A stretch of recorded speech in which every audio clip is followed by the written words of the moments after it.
Whirlpool কোম্পানির ফ্রিজটাতে গ্যাসকিটা ফাঁক হয়েছিল, মানে এখান থেকে একবারে এইভাবে আর লাগছিল না। ফাঁক এইভাবে গ্যাপিং ছিল, পুরোটাই গ্যাপিং ছিল। তার কারণ হচ্ছে এইখান থেকে পুরো রাস্ট হয়ে ফুলেছিল এইভাবে।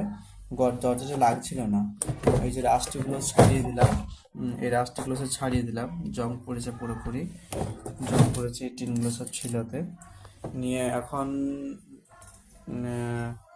পুরোপুরি এটা ছাড়িয়ে দেওয়ার পর, ক্লিন করে দেওয়ার পর এখন ঠিকঠাক লাগছে, অসুবিধা হয় না। আর এক মিনিট দেখি কবি দেখাই। দেখতে পাচ্ছেন যে পুরোপুরি লেগে যাচ্ছে এই গ্যাস কিটটা, কোনো যাতে ফাঁক নেই, উপর থেকে নিচ অবধি ফাঁক নেই।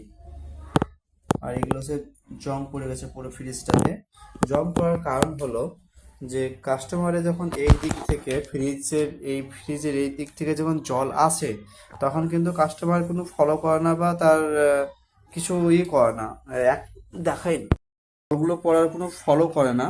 আর সেক্ষেত্রে হচ্ছে এইখান থেকে ড্রেন লাইনটা যে জ্যাম হয়ে যায়, পিছন থেকে জল যেতে না যায়, তার জন্য মানে এই সামনে দিয়ে জল আসতে শুরু করে, নিয়ে এই যে জল এসে পুরো জংটা পড়ে যায়।